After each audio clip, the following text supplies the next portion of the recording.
Hello, welcome to the Health In Show, an affiliate program of Homeopathy World Community. You've come to the right place to tune in and participate with your comments and questions. Love is the greatest healer of all. But sometimes, in order to change our emotions, we must take action in other spheres of our lives. We speak with experts in alternative and complementary health fields and hope you will benefit in some small or great way. Remember, you are wherever your thoughts are. Make sure your thoughts are where you want to be.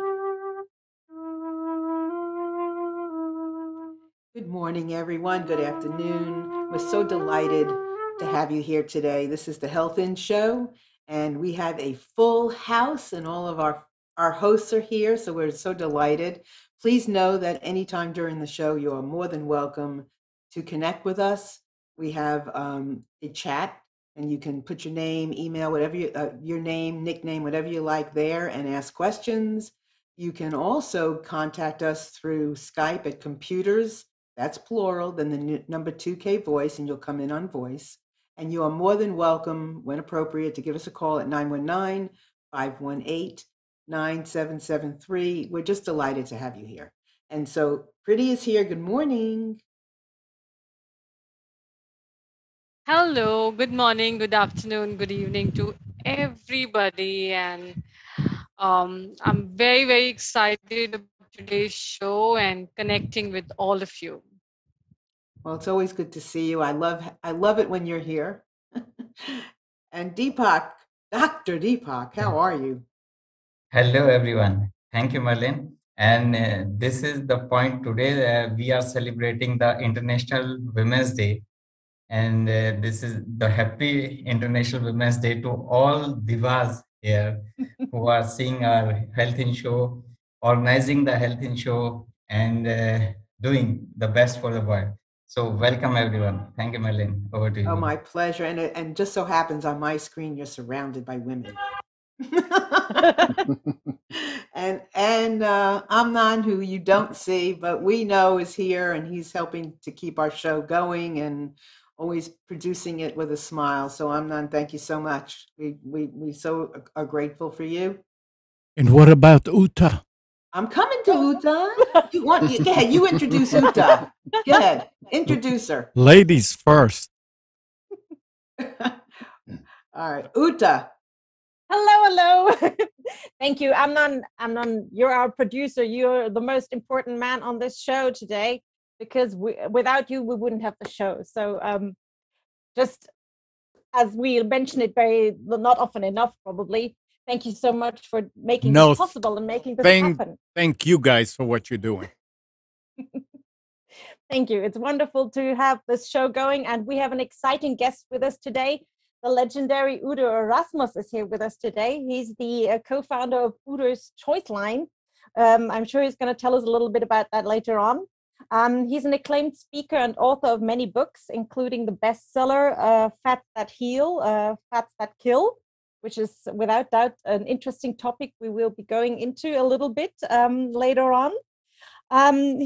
He has extensive education in biochemistry, genetics, biology, and nutrition, and a master's degree in counseling psychology. So this is going to be a fantastic show, I can tell. Hello, Dr. Udo. How are you today? Hi, glad to be with you all on International Women's Day. Thank you. That's wonderful. Dr. Udo, let's dive right in. Fats that heal and fats that kill. And fantastic title, fantastic topic. What about healing and killing of fat? Well, the reason for the title was because it became clear to me after I had written the first book, which was called Fats and Oils. And it's like, oh, what a boring title. But when I began to give talks about fats, very quickly, I started calling them fats that heal, fats that kill. Because the foundation of understanding fats is you got to understand there are two completely opposite stories on fats. That's the idea. Some fats you have to have. They're essential for health. And if you don't get enough of them long enough, you die. So this is like really important. And there are other fats that are really bad for us. And once you understand that there are really two stories on fats, then you can begin to sort out which are the good ones and bring them in, which are the ones that kill you, and make sure you don't bring them in. So that was the point of that title. Can I just say that's a very interesting concept, because I think we've always been given one story. Yeah. So I think it's very interesting to now look at it that there's two stories. Yeah, and the truth is that when I began, we were in a place where fats were considered bad. We had a food pyramid that on top were the fats, which is what you should eat the least of. And on the bottom, they put carbohydrates, which is what we were supposed to take the most of. And once they did that, they made that pyramid in 1979. And within 20 years, overweight in North America went from 25 to 60% of the population. And nobody said, gee, maybe it's the carbs we're eating. Maybe we're eating too many carbs.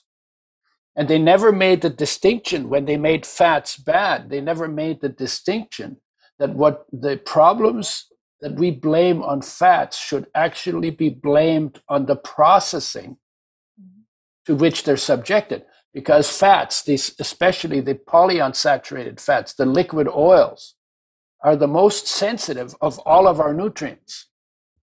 They're damaged by light, by oxygen, and by heat. They need the most care, and we give them the least care. And as a result, more health problems come from damaged oils than any other part of nutrition. And more health benefits come from making the oil change that the body needs to oils that are made with health in mind. So can you tell us a little bit about how we should care for oils in that context? Yeah. If you look at the whole universe of fats and oils, there are only two molecules that are really, really, really, really important. They're called essential fatty acids. One is called omega-3 or alpha-linolenic acid, and the other one is called omega-6 linoleic acid. Linoleic acid was known to be essential by 1929 or 1930, and omega-3 was established as essential in 1981, the year after I got poisoned by pesticides and began to look for self-help and got stuck on fats because the stories were so contradictory. And I was trying to make sense of them because I thought it was important for my health. So, and essential, I think, is important to understand. Essential means it is a nutrient that you have to live and be healthy, that you cannot make from anything else in your body, and that you therefore have to bring in from outside. That's the first part. The second part is if you don't get enough, you cannot stay healthy. Your health will deteriorate. You will get deficiency symptoms. Those are degenerative in nature. In other words, your body is falling apart gradually. And they will get worse with time. And if you don't get enough long enough, you die. That's how important they are. These are the foundational building blocks for body construction. And the third part of the definition is that if you're not getting enough of an essential nutrient, but before you die, because death by definition is not reversible, before you die, you bring enough back into the diet that's too low in it, then all all the problems that come from not getting enough are reversed, because life knows what to do to make a body that works, provided we take responsibility here at our mouth to make sure that all of the essential building blocks land in our body in optimum quantities so life can do that job. So are you saying then that it's that essential that it makes it that almost that easy that once you take it, we won't die? It's that powerful? Well, eventually you'll die, eventually, of course. Yeah, but not, but yeah. Eventually, but. Yeah, but, because fundamentally, when it comes to eating, once you swallow, you're not in charge anymore. Once you swallow, you've given you've given life to take charge of it, because it does the digesting. You don't digest the food. Life does, right? And it's not in your control. You're thinking about your girlfriend, or you're thinking about Women's Day, or you're thinking about, what about my kids? And life is digesting the food, and then life absorbs into the body the building blocks it needs. And then life takes them to wherever they're needed in the body. And then life builds them into the structures. And then life metabolizes them and breaks them down. And then life brings them back out and gets rid of them. So you fundamentally, the only place where you have much of a say is right here. Because everything else is automatic after that. Can you So give that's can you give our listeners some examples of how they can take in such essential oils in their in their food? Yeah, the essential fatty acids come from seeds and nuts, some from beans, a little bit from grains, and a tiny amount from greens and fruits. So they're in our food supply. And there are only a few sources of omega-3s, and there are lots of sources of omega-6s. So what we've done, and omega-3 is 5 times more sensitive to damage than omega-6. So it's a nightmare to work with. And most people who want a long shelf life, which is what the industry always wanted, they made oils not for health, but for shelf life, so that they could make oils in Vancouver and then send them to wherever all of you are and have a really big market that they potentially have. So they made them with shelf life in mind. And in order to do that, they had to process them in ways that does damage to the oils. And in fact, when a usual oil, the ones that are colorless, odorless, tasteless, usually in plastic bottles that are on the shelves in the stores, those oils, in a tablespoon of an oil like that, you will get 60 quintillion damaged molecules if it's 1% damaged. And that's more than 1 million damaged molecules for every one of your body's 60 trillion cells. Now, you think that wouldn't have an effect on your body, then you got to be dreaming. Yeah. Right? And so when I found that out, it's like, oh my God, I don't believe this.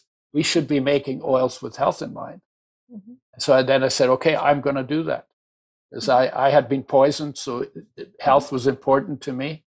And oils obviously are a big part of it. And so I developed a method for making oils with health in mind, where they're not damaged by chemicals or bleach or heated to frying temperature, but they come from organically grown seeds, and then they're made under protection from light, oxygen, and heat. They're put in glass, box around the glass bottles, and they're stored in the refrigerator. Nobody treats oils like that. But the good oils actually need that kind of care if you want them to retain their health benefits. So we created all of that just out of, what happened actually was when I found out that omega-3 is essential in 1981, and I found out 99% of the population doesn't get enough of them for optimum health. And every cell needs them. Like, oh my God, there must be lots of symptoms from not getting optimum amounts. And then, oh my God, if we could make him with health in mind and bring him back into the world, oh my God, we could help almost everybody. And I got so excited. It was like, I found a purpose for my life. This is worth doing. And it was the enthusiasm for being able to help so many people that drove that entire project. It wasn't never about money. We were just like, we worked our butts off, work all day, drive all night. In 1988, we did our first tour, 101 days, 85 cities, and did it all on raw vegetables because that's the only way we could sustain our energy. Carbs made us sleepy and meat made us tired. So we realized that. So we did it all on raw vegetables, except for the first 2 weeks that it took us to figure that out. And then it was so fun. It was so fun. We were so excited, so enthusiastic about it. And people just came and they listened to the story, and that's how it happened. We started with flaxseed oil, which is the richest source of omega-3. That was our first oil. And then I became omega-6 deficient on flaxseed oil because the ratio between the two essential fatty acids is not good. And then out of that, I developed a blend that deals with the ratio, that it basically has everything good you need from fats in it and nothing bad that you should avoid. That's what we work with now. Can you tell us a bit about the signs and symptoms of such a deficiency in these omega-3 and omega-6 oils? Yeah, probably the first one is dry skin. If your skin is dry, you need more oil. And that's because skin gets them last and loses them first, because the inner organs get priority on oils. Because you can live with dry skin, but if your heart dried out, that wouldn't work for you. And so we measure how whether you have enough oil or optimum amount, because it makes your skin soft and velvety, because together omega-3 and 6 form a barrier in the skin against the loss of moisture. And then you have soft, smooth, velvety skin, and you don't need to put gunk on the outside because you're oiling your skin from the inside, which is the best way to do it. Yeah, perfect. That sounds perfect. So that's one. Your hair and nails grow better. You don't have split hairs and split nails. So they work better. If when a woman is pregnant, super important, because the brain is very rich in essential fatty acid derivatives. And when a woman is pregnant, she has to maintain her brain and create another brain in her womb. And if she doesn't have enough oil, then the child will take it from her brain, because nature says the child is the future, mom is the past. If we have to, we will sacrifice the past for the future. And so the child will get it, and then women have all kinds of problems, and those problems get worse with how many children they have, and the children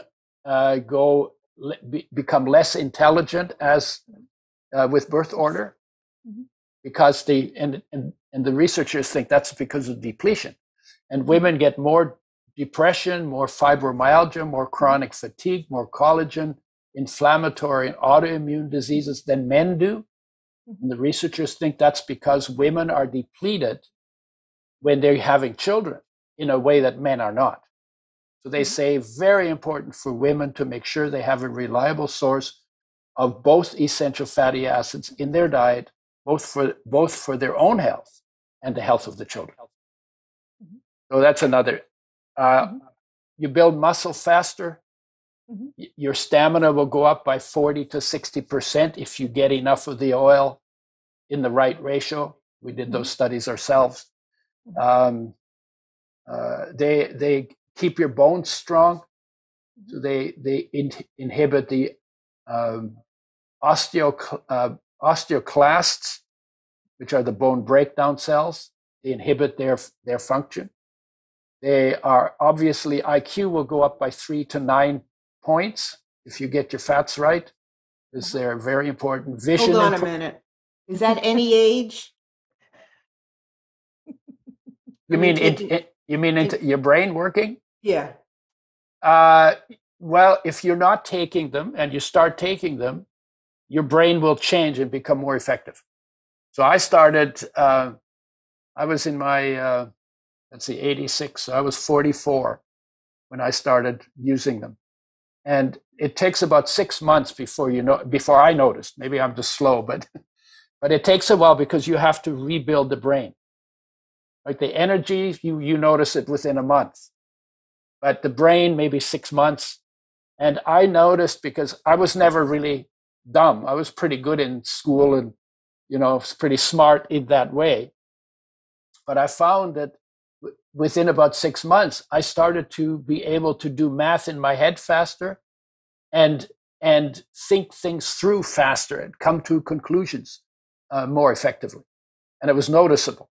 I don't know if it was like 1 point or 3 points or 9 points or what. I never measured that, but I noticed the difference.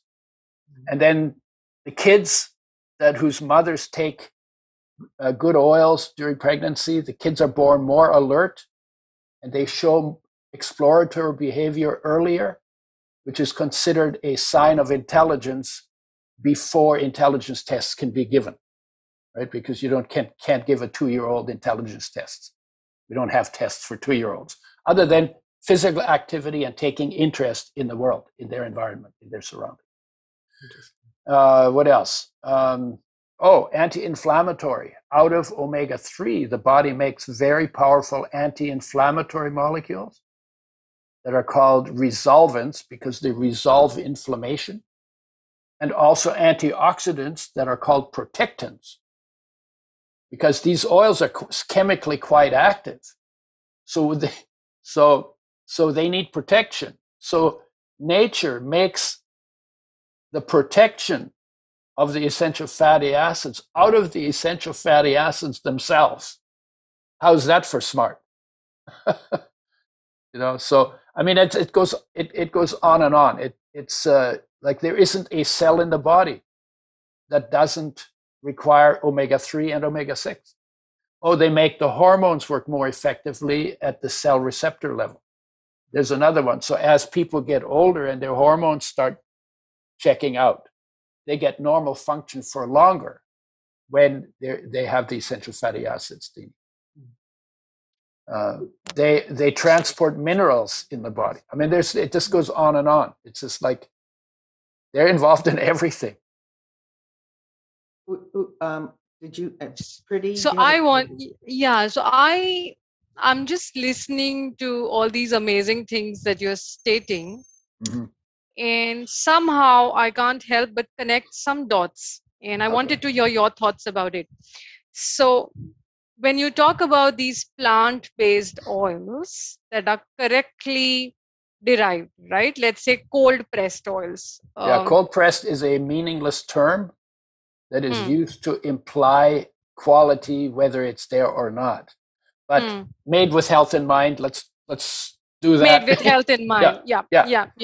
So this intelligence, so this science, for example, I know that my great-grandmother in the village, when they used to make oils, for all the Hindi-speaking audience, it's the kachi ghani tel. Yeah, so it's basically an oil which is made with health in mind. It's an ancient methodology of deriving oil from plant-based substances. And they made them every week. Yep. So the oils were always fresh. Yes. So they didn't have a shelf life issue. Yes. So they didn't need the fancy equipment that we use because they were using them fresh. And I know they used to store them in holes in the ground because it's cooler at the bottom of the hole. Absolutely. Yes. Right? And they used sesame oil, but they got their omega-3s from psyllium seed. Because psyllium seed, the seed itself, not the stuff that in the West we use for bowel regularity, which is just the husk, but the seed itself, 30% of its oil is omega-3. So they had sources, and green vegetables and vegetables in general have omega-3s in them. And they didn't get the fish oils, at least the Brahmins didn't. They didn't eat fish or get fish oil, but they were able to convert in their body.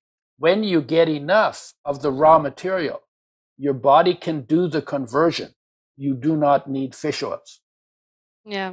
Unless your diet is bad, in which case you sometimes can't do the conversion as well. So the best way to fix that is not by taking fish oils, but by fixing your diet. Sorry, I interrupted you, I think. No. So what I'm saying is, in the beginning, you spoke about that pyramid, no? Where the carbs were at the bottom and the fats were at the top. So I can't help but think that, let's say, when the agricultural revolution happened, wheat somehow became the predator for, eating. Like wheat, everybody was eating wheat. And the wheat was produced and grown on a very huge scale. Let's say when the Industrial Revolution happened, these ancient methodologies of making oil as a weekly supply, for example, was no longer necessary. I mean, it became a fad, or it became, I mean, let's call it industrialization, let's call it modernization. Everybody wanted the processed oils. So what I'm coming to is, what is the root cause? I mean, we are going back, we are saying that, we knew how to make the right kind of oil. Then we go to, processing it. And then we are going back to the same old methodology that, look, what you were doing initially was the right thing. Mm-hmm. So what do you think is, the same thing with wheat? I mean, we were hunters and gatherers, right? We used to eat fruits and greens, and, carb was not our main diet. Mm-hmm. But suddenly we started eating so much of wheat and processed wheat. And now we are again going back to our ancient intelligence. So what are your thoughts? I mean, what is it that we missed in the process of evolution? Well, I think you could say that industrialization is a very easy way to get out of line with nature. Okay, the wheat, the grains were durable food that the armies marching in Europe could carry with them. So it's convenient for that. They never said it was the best food, right? So, but I think the biggest thing is if you look at nature, nature's mandate for every creature, how it eats: fresh, whole, raw, organic, in season, and local. Right? And every creature eats like that except for us. So I get my oranges from Florida. That's like from one corner of North America to the other corner, right? Up north, right? And my bananas, we don't grow bananas in Vancouver, but I eat bananas, right? So, and with transportation and all of the technology we've created, we have changed everything. And the in terms of the oils, it wasn't that people wanted oils the way the industry makes them. It was the industry figured out, oh my God, if we could make oils to have a long shelf life, then we could have mega markets, right? And so they figured out that to get a shelf life on the oil, you have to treat it with sodium hydroxide, which is a very corrosive base. Then you treat it with phosphoric acid, which is a very corrosive acid. Then you bleach it with bleaching clays because the color molecules absorb light and light damages oils. They took them out. But then the oil was rancid, and so it smelled bad. And then they had to heat it to frying temperature to boil off the smelly, rancid molecules. That's called deodorization, or I used to call it destinkerization, right? Because the oil smelled bad. And now you have a colorless, odorless, tasteless oil that has a 2 or 3 year shelf life, doesn't need refrigeration, isn't protected from light, continues to be damaged. And then on top of that, you throw it in the frying pan and damage your food with it. And frying, in my opinion, is the stupidest thing that we have ever invented to do to our food from the perspective of health. So I say to people, you have a frying pan, go get it, take it out, turn it upside down, hit yourself on the head with it really hard so it's associated with pain, and then throw that stupid thing out. Because fried oils will fry your health. And fried foods, whether it's starch, or it's protein, or it's oil, all three of them increase inflammation and risk of cancer, independent of each other. So again, how did that happen? Well, we got out of line with nature. Human beings tend to think that we're smarter than nature. And look at the world, It's not working for the environment. It's not working in politics. It's not working in relationships. And it's not working in health. Well, we still think, oh, yeah, but we're smarter. Oh, yeah, we know.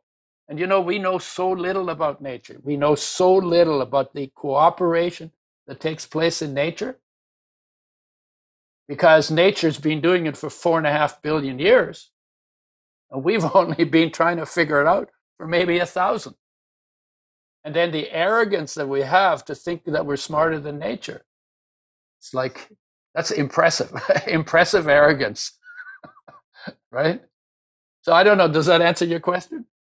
It does so beautifully, because the more we are getting disconnected with nature, Yeah. and I think that is the root cause. I completely agree with what you're saying.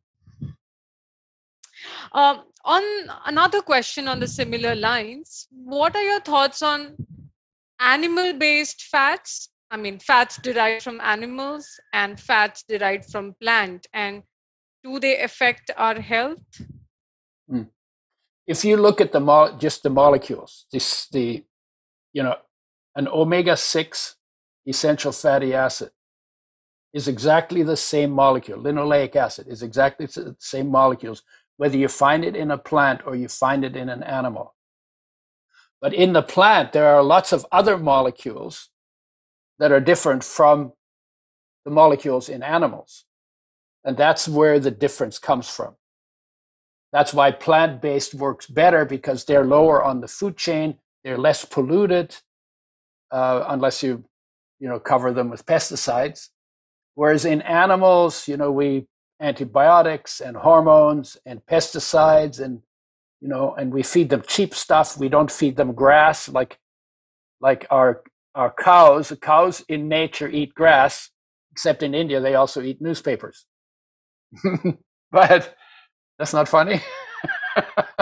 Yeah, and so because I've been in India, I've seen cows eat Not newspapers. just newspapers, but a lot of other things as well. Yeah. So I'm yeah. My But heart pains, but that's the truth.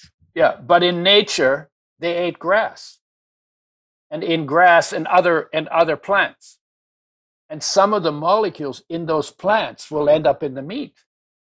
Well, if you only feed them grains or newspapers, maybe you'll have ink in your meat, right? But whatever else they get fed will end up in the meat, and they will not get what they would have gotten from the plants. So the meat has changed too. And by the way, before you were saying we were hunter-gatherers, in most places we were gatherers. We were gatherer-hunters, not hunter-gatherers. And the reason for that is that there was a time when the hunters only had rocks to hunt with. So when you have rocks to hunt with, animals can fight or run. So it's less likely that you're going to come home with meat. True. Than that you stop on your way home with empty hands and you pick some vegetables, because the vegetables don't run away and they don't fight back, so they're very easy to hunt down and kill. So we were mostly gatherers, except in some places where there are herds of buffalo and stuff like that. But mostly plants have always been the foundation of human nutrition. And we're trying, of course, we've changed that. But when you look at the research, plant-based, if it's whole foods, plant-based, longer life, better health than a diet that has even just eggs or just milk or just chicken or just fish or just beef in it. And the more of the animal products you eat, the less healthy and the shorter your life is going to be. The research is now very clear about that. There's a lot of research. I'm pretty much, as I've gotten older, I've gotten more and more. I eat mostly raw, whole plant-based. And I'm not doing that from there's an environmental issue that addresses. I'm not doing it for that reason. I'm doing that because it works better for me. And as I get older, I'm more sensitive, and so I pay more attention. So what does your meal plan look like? What do you eat? Oh, I'm an animal. I'm an animal in terms of my food habits. No, I just have stuff in the fridge. I just go in there and get it out. I eat tahini, and I pour off the sesame oil because it's only got omega 6s. I put my oil in it because it's a better oil, omega 3s and 6s. So I mix it up and I dip my raw vegetables in it and eat them like that. You know, I don't do the dinner thing and set the table and all of that. I always think I have more important things to do than cook. I'm not against cooking, but for me, for my life and the way I think about my life, cooking is not one of the things that, you know, I have a cookbook. It's called Omega 3 Cuisine. I wrote the book. I wrote the introduction, and a celebrity chef did all the recipes. Because my idea is, you know, I don't care what it tastes like. If it's good for me, I'll eat it. And his idea is, I don't care how good it is for health. If it doesn't taste good, I won't eat it. So you want to get recipes from him, not from me. Very contradictory views there. Yeah. We had a lot of fun working together. I have a question. Deepak, you've been quiet over there. Yeah, I can't even see you. A wonderful discussion. And when we talk about the nature, we just forget that that we are humans. We need a wooden work in our house, and we also need a natural plants. We need electricity from here to there, but we need a natural things. So we are humans. We are modifying the nature in our own way. And in my last 15 years of medical practice, what I found, what you eat is depending on your mood, on your reaction. Like when I saw a food and just feel like that, oh, this is very fatty, so it will definitely hurt you. And if you feel like, oh wow, that's a good food, that the feeling is different for your digestion. In the ancient time, like Preeti says, and Dr. Udo, you also feeling, when you was at the younger age, you just eat anything, any essential food, non-essential food, you ate everything and it will digestible. But nowadays we are changing the world and we are changing it by the chemistry. When science is saying the essential is very essential, we are accepting that these are the essential. When the science is changing after 10 years or the more than 10 years or whatever the time, the essential is not essential, then we will say, oh, that is not essential. So we are depending on the science creatives. We are not doing anything for us, anything for nature. We are just destroying, and this is the human nature. We will destroying the nature in the own way. So what I feel and I suggest to my patient, whatever you have food in your life, you make sure that your what is your mind says. If your mind is okay with it, then you will go ahead to eat.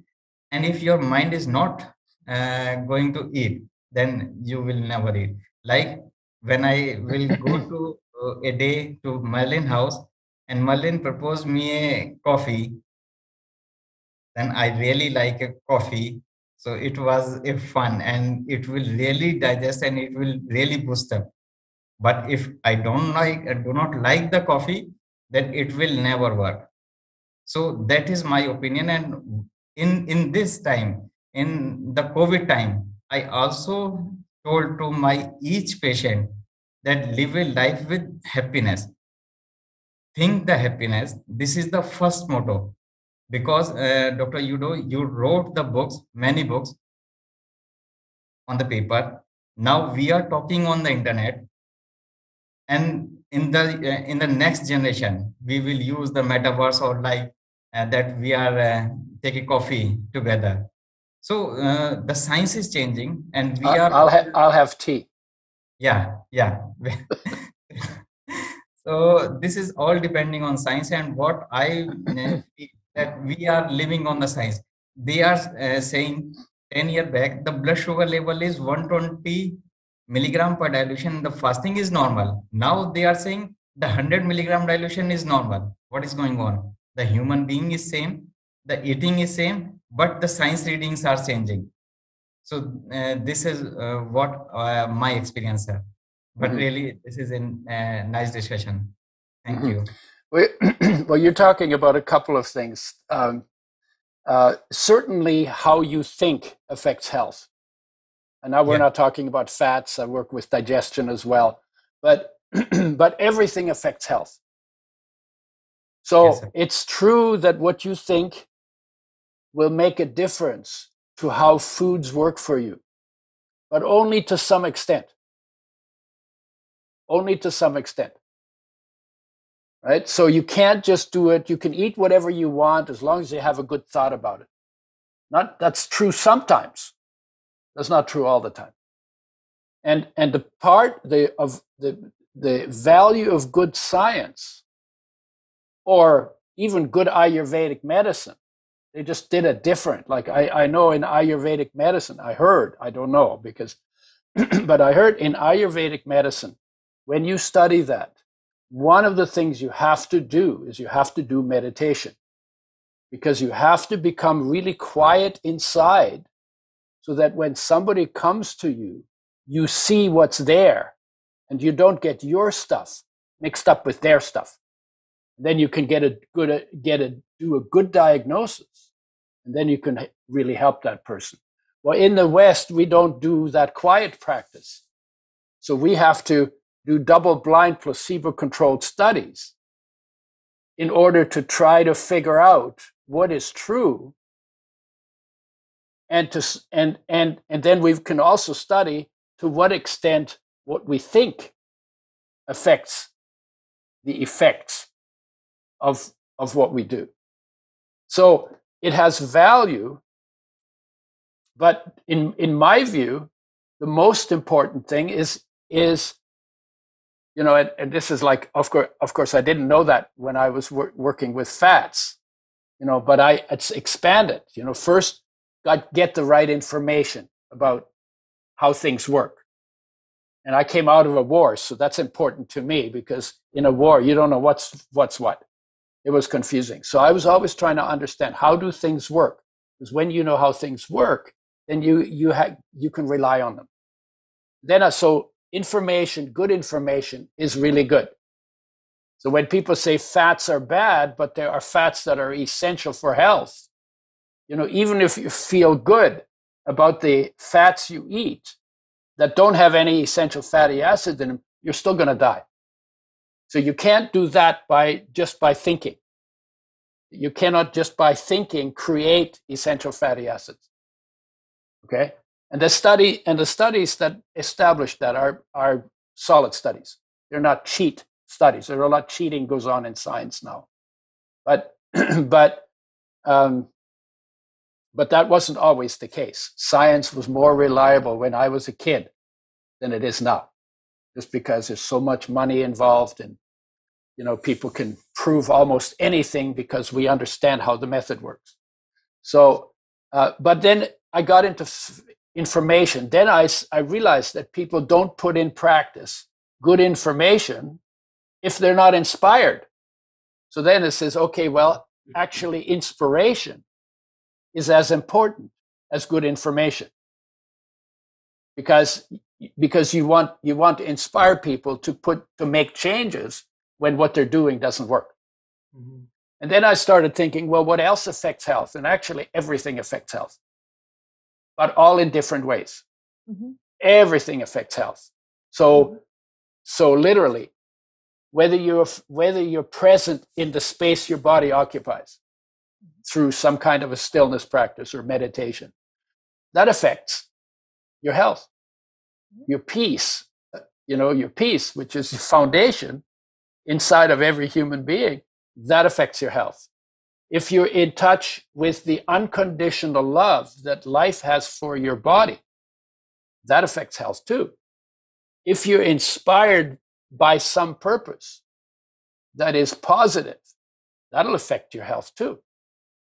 And then if you eat in line with nature and act in line with nature, that'll affect your health. If you have survival smarts skills, that'll affect your health too. Mm-hmm. Who you spend time with affects your health too.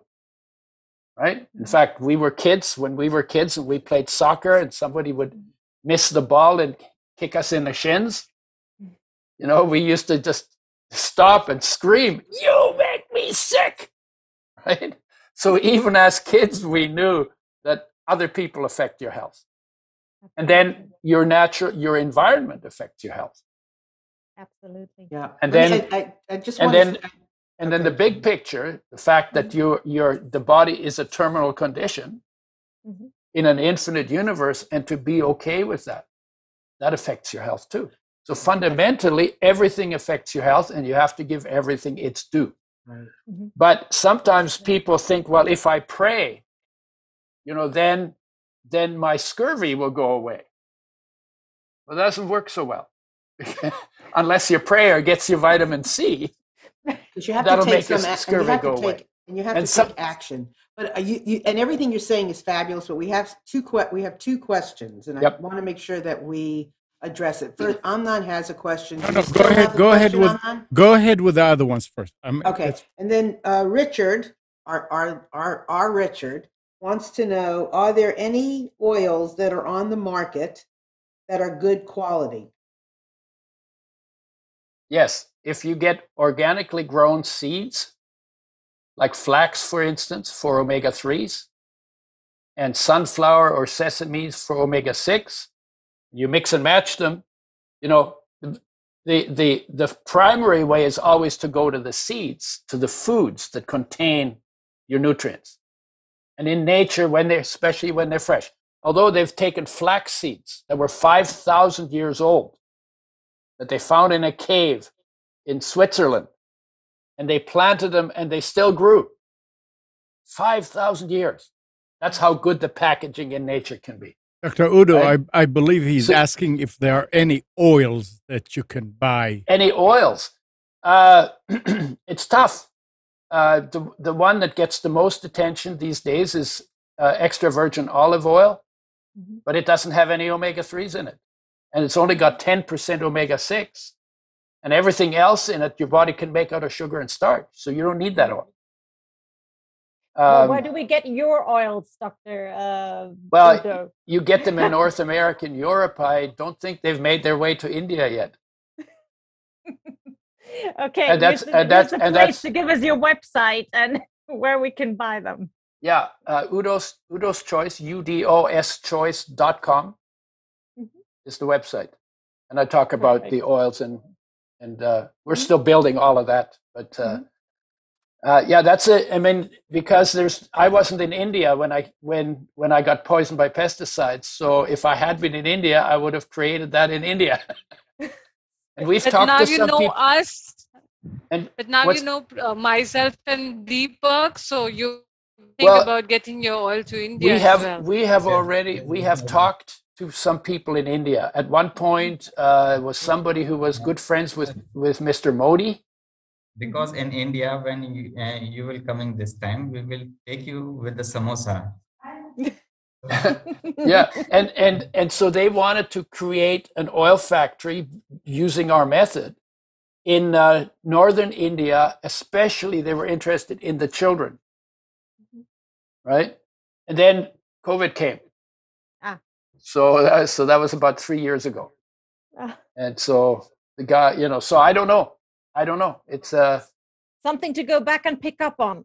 Yeah, after the madness is over.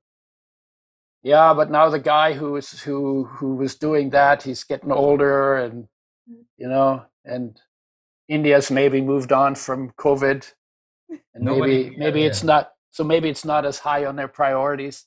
I don't know, but it's doable, and you grow flax in India, so that's not a problem. Yeah, we are here. And welcome anytime. Yeah.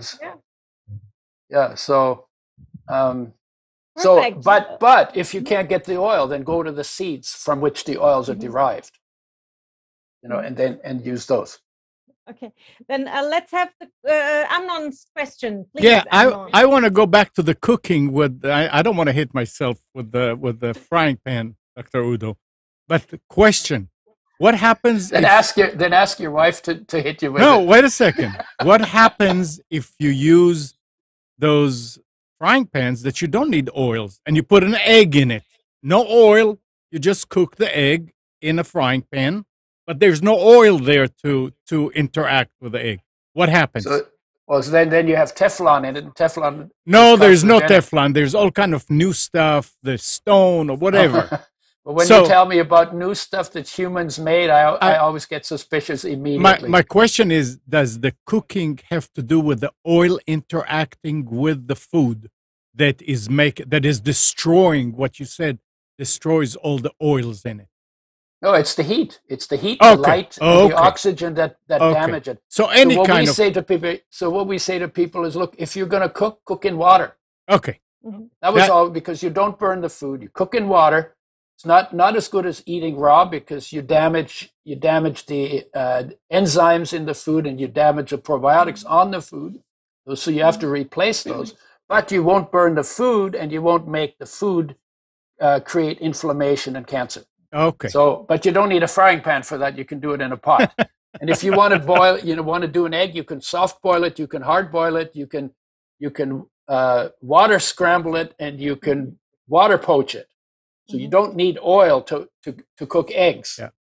And when we were kids, when we ate meat, we used to cut it in little cubes, throw it in the stew, and it was boiled. So the meat was boiled, and it tasted great with all the spices and everything. And the steak that people eat, that they fry, on the outside it dries out and burns. That's where your carcinogenic comes from. On the inside, it's only steamed because it's wet. So even your steak, even your burnt steak, only the outside is burnt. Your bread, the crust is burned, the inside is steamed because it's wet. As long as your food is wet, you can't burn it. So I don't know. Does that answer your question? Yes, sir. Okay. So,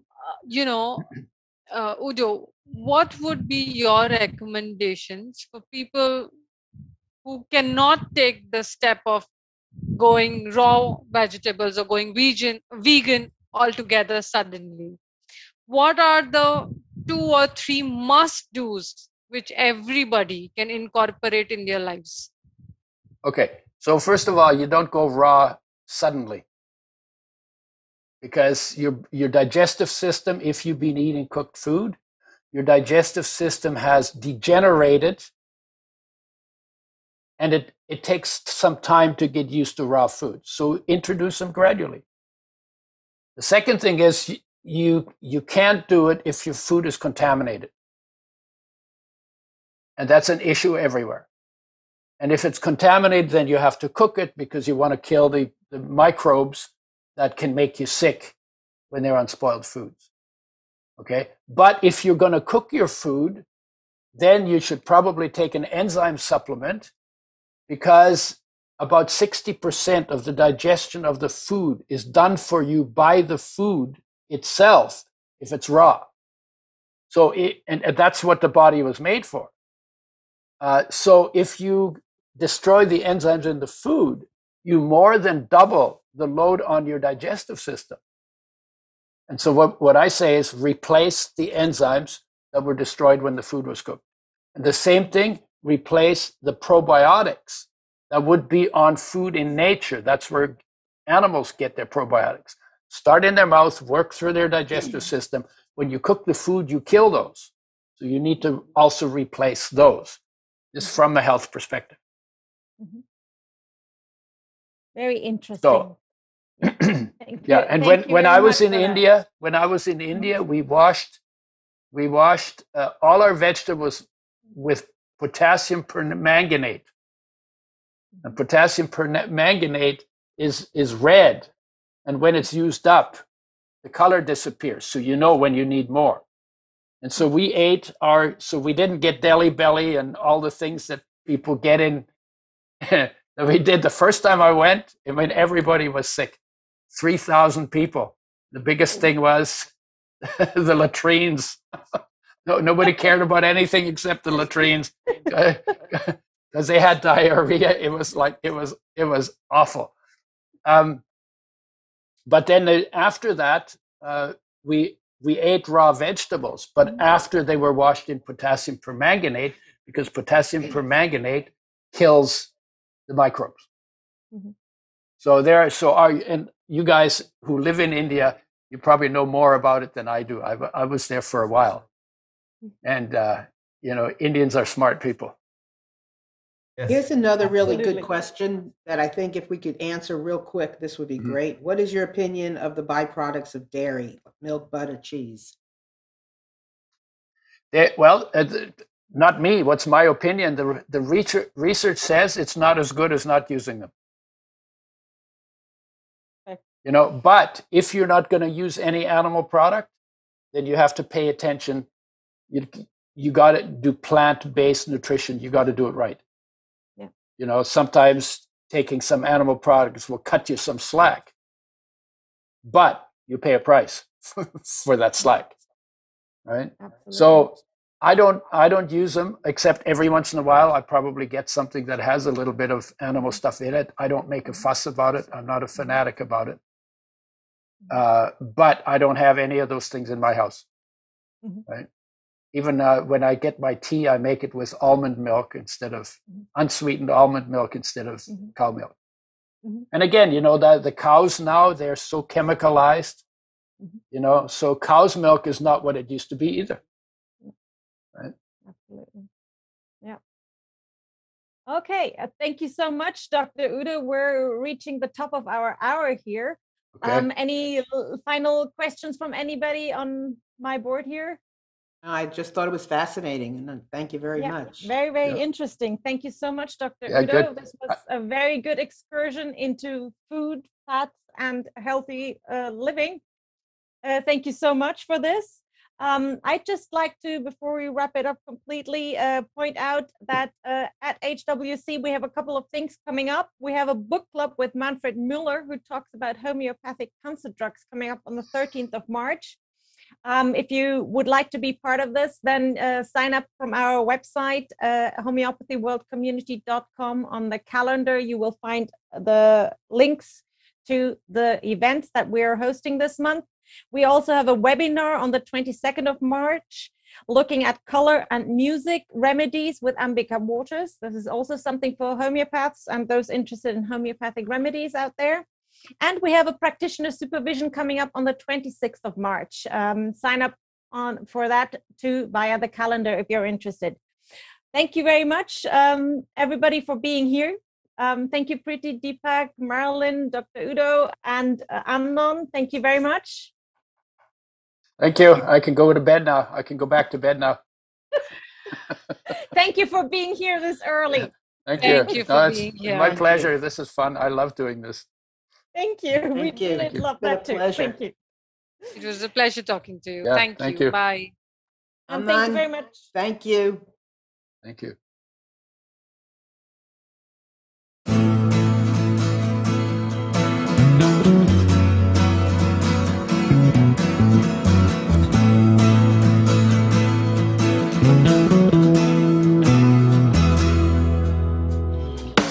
You are tuned to the Nissan Communications Network.